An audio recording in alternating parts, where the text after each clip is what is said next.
Hello there, and welcome to Play the Game with Steve. Villains Beyond, Episode 11, The Red Skull.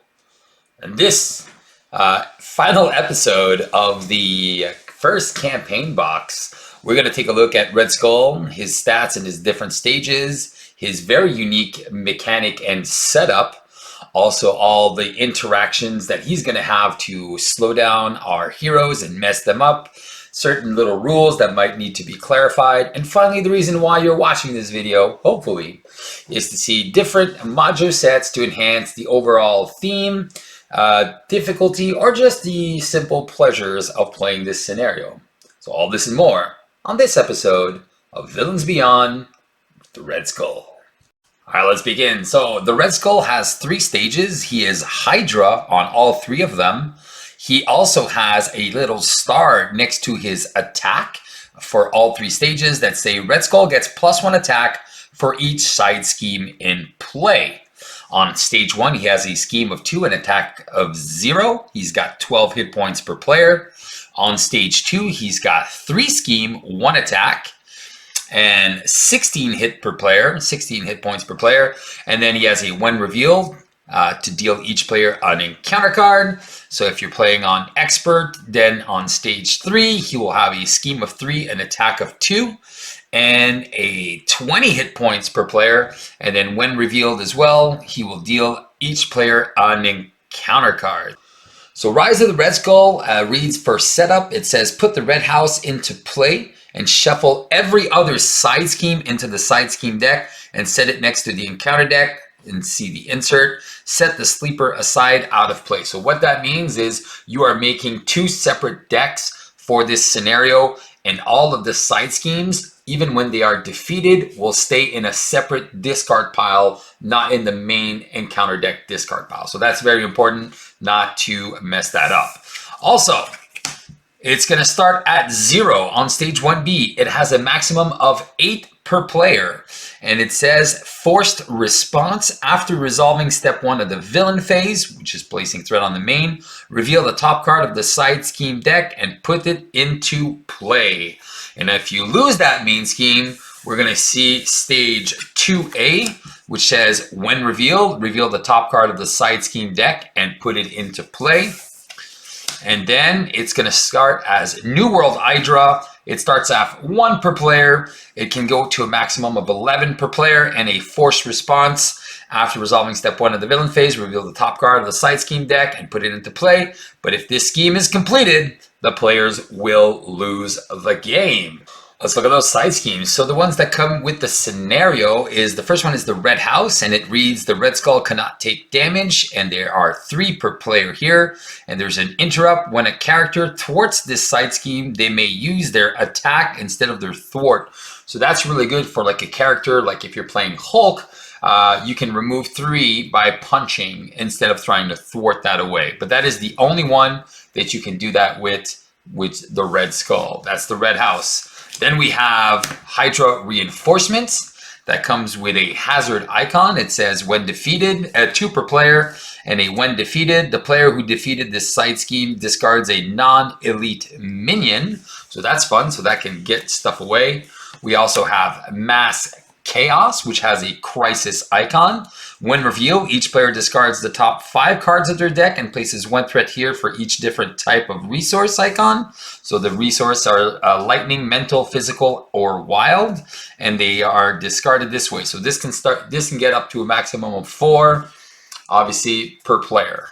Then we have Censor the Pass, which has a acceleration icon. At 3 per player, and it says when defeated, each player chooses up to 3 cards in their discard pile and shuffles them into their deck. So that's really good to defeat. A lot of nice bonuses here. The Prison Camps, which I believe is everyone's favorite, starts with an acceleration icon, 3 per player. When defeated, the player who defeated this scheme searches their deck and discard pile for an ally, puts it into play, and then shuffles their deck. So hello, let's go get Nick Fury. And then finally, the scariest one, and this one's very important, is the Sleeper Awakened, which reads, the scheme cannot leave play while the sleeper is in play. And then when revealed, put the sleeper into play, engage with the first player. And when the sleeper is defeated, remove this card from the game. So let's introduce the sleeper and then talk about a few interactions here that are important. So the sleeper is a minion with 1 scheme, 3 attack, and 5 hit points per player. So he can go up to 20 in a 4-player game. Elite, Hydra, and a robot. He has guard, retaliate, and toughness. He has a when revealed, the sleeper engages the first player, and he actually stays with the first player. So he doesn't move around. And then when defeated, remove the sleeper from the game. So he'll never come back to bother you. Now, so when he leaves play, we also remove the sleeper awakens from play. So that does not constitute as defeating this side scheme. So if you have cards like a skilled investigator, that will not trigger the skilled investigator and other cards that trigger when a side scheme is defeated. All right, now let's take a look at some of those cards in his villain kit. So Red Skull is coming equipped and prepared with a few attachments. The first one is his Red Skull's Luger that gives him a +1 scheme and a +1 attack. You do attach this to Red Skull when it is revealed, and his attacks gain piercing and ranged. Remember that ranged does not take retaliate if a character has retaliate. And piercing means that he gets rid of toughs before dealing the damage. There's a hero action to spend 1 of each resource, lightning, mental, and physical, to discard this card. And also a boost ability that says attach to Red Skull. So it's always coming out when he's there. He also has, funny enough, Red Skull's right hooks. So he has 2 right hooks. It'd be funny. I think it would personally, it should have been a red hook, a right hook and a left hook, but apparently he needs to have 2 right hooks. So you attach this to Red Skull and he gains retaliate 1. And then hero action, you spend 1 of each resource, lightning, mental, and physical. And then you can discard this card. And there's 2 of them and they can all both be attached simultaneously to Red Skull. Then we got 2 copies of Master Strategist. This has a forced interrupt. When Red Skull activates, give him an additional boost card for each side scheme in play. You then discard this card, max once per activation. What does that mean? It means if by chance Red Skull happens to have both of the Master Strategists attached to him, only one of them will trigger for an activation. And then when he activates again, the second one will trigger and then get discarded as well. Then the final attachments, but they get attached to side schemes, are the Twisted Realities at Insight 1, which means you add 1 threat on the main scheme, and you attach to a side scheme. And then when the attached side scheme is defeated, deal the first player an encounter card. So here's a little trick. If ever you get this while the sleeper is out, if you attach it to that side scheme, when the side scheme gets leaves play, this will not trigger. So little tip here from the pros. All right, then he has some treachery cards. 2 of them called Infinite Power. So this is his big card. When revealed, Alter Ego, you'll give Red Skull a tough status card and he will scheme. In hero form, you will do the same thing and give him a tough status card and then he will attack you. He also has the Bitter Rivals. And this one can be particularly nasty because it says, when revealed, exhaust a character you control for each side scheme in play. And then as a boost, you will exhaust a character you control. So that is very annoying to get tapped down. Then he has 2 copies of Spreading the Lies. And this is probably, I think that's the one I hate the most. It's my most despised one. Tell me lies, tell me sweet little lies. And those lies, when revealed, place 2 threat on each scheme in play. But I like him as a boost card because they just give him a tough status card when they are revealed as a boost. And then finally, he has a few foot soldiers, which are the Hydra Exo Soldiers that come in with 2 scheme, 2 attack, 5 hit points, and a toughness.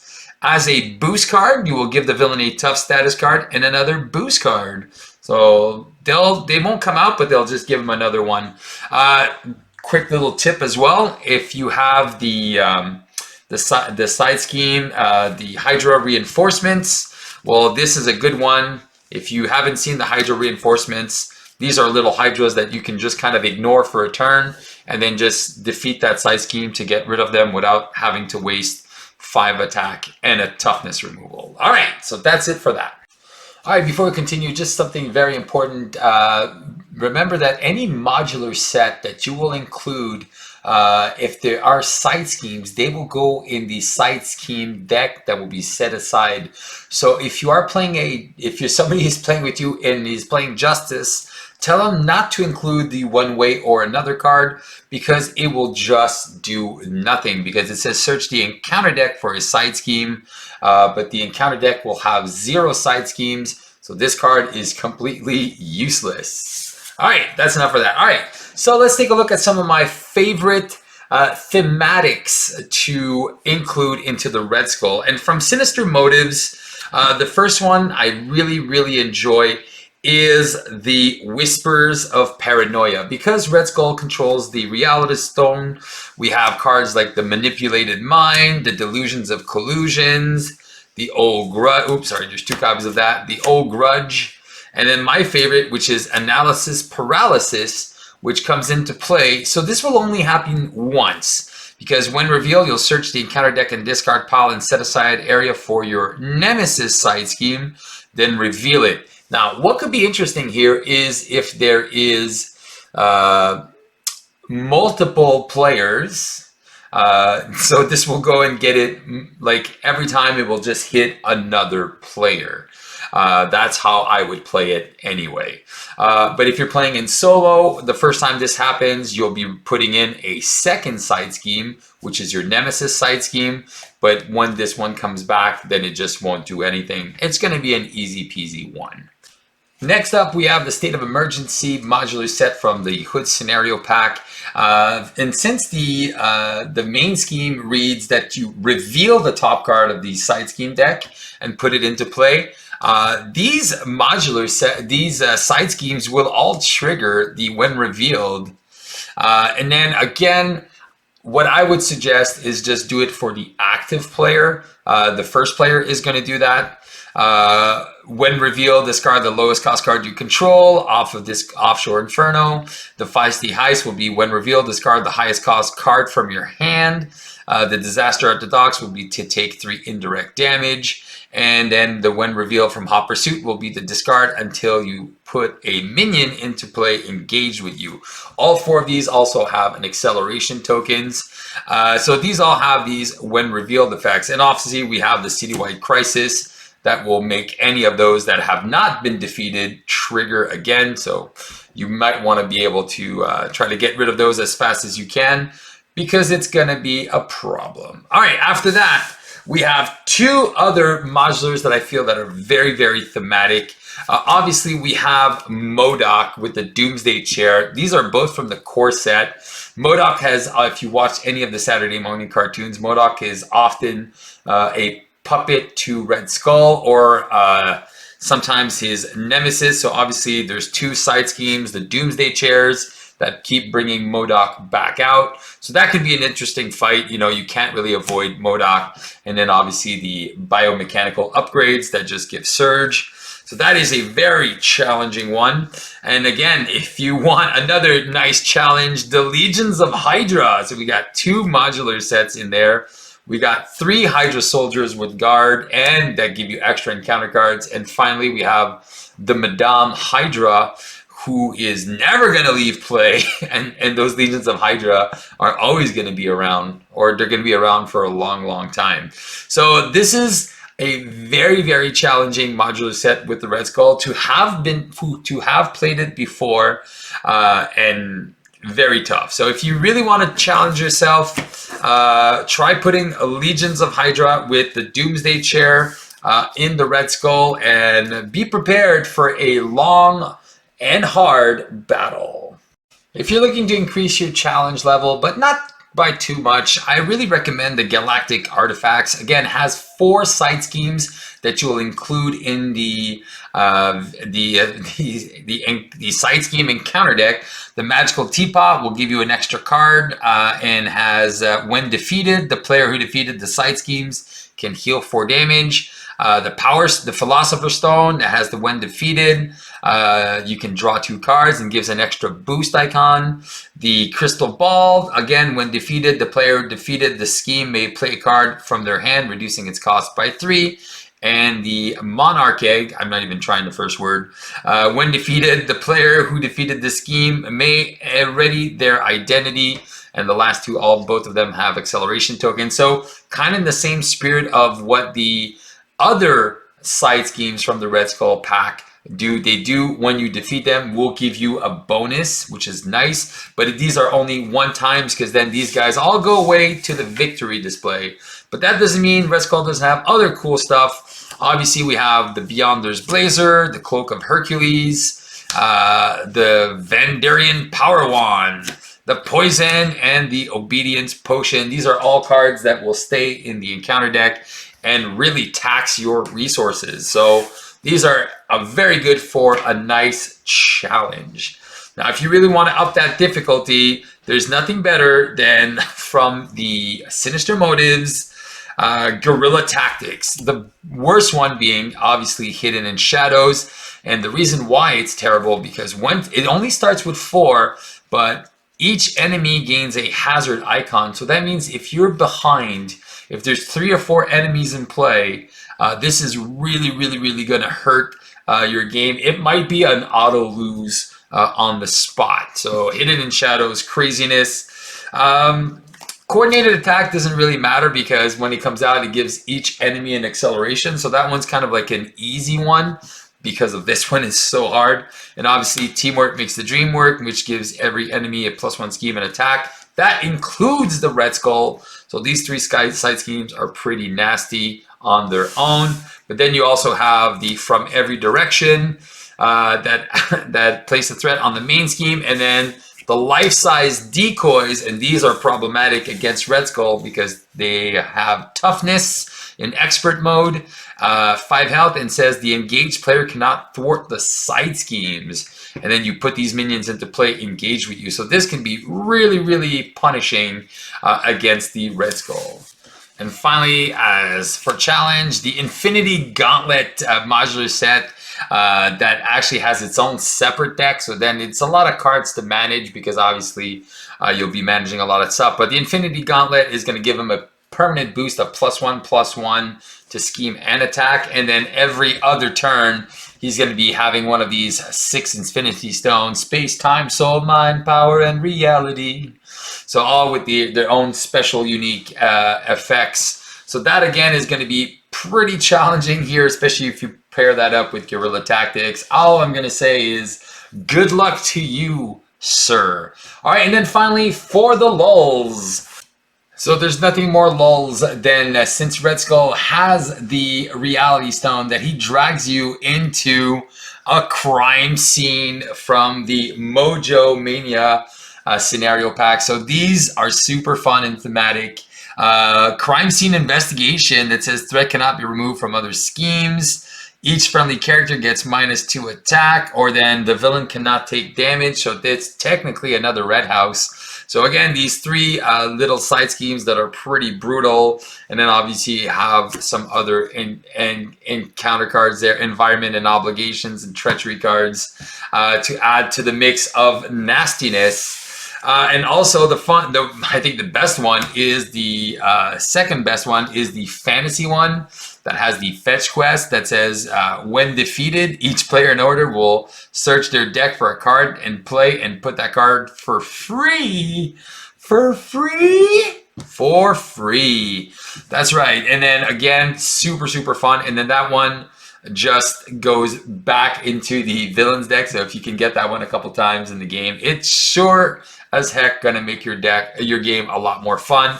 But obviously there's the Game of Mojo, Mana Drain, the Goblin, the Troll, but most of all, another huge beast, the Dragon, which is double the power of the Sleeper, but has a really cool benefit. Each player draws 4 cards when defeated. So again, do you want to defeat the Dragon, or do you want to defeat Red Skull? At that point, you're like, They almost have the same exact hit points. So again, depends on what you want to do. But obviously, any of the other modulars from Mojo for the lulz are very fun. The sci-fi is the last one that has a side scheme.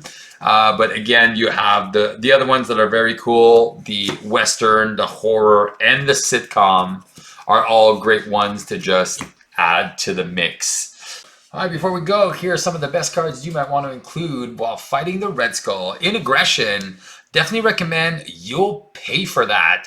So this can help you get rid of a card like Hydra Reinforcements on the villain turn before you actually get that extra encounter card, because it says that you can remove 1 threat from a scheme for each damage took to a maximum of 5. So if you're in a solo 2-player game, maybe taking 4 damage, and you can just get rid of that Hydra Reinforcements. In protection, it's not out yet, but this is the one, not today. That is from the Rogue Hero Pack. So this is a good one if you have a perfect defense strategy. When your hero defends against an attack, it gets +2 defense. And if you take no damage from that attack, remove 2 threat from a scheme.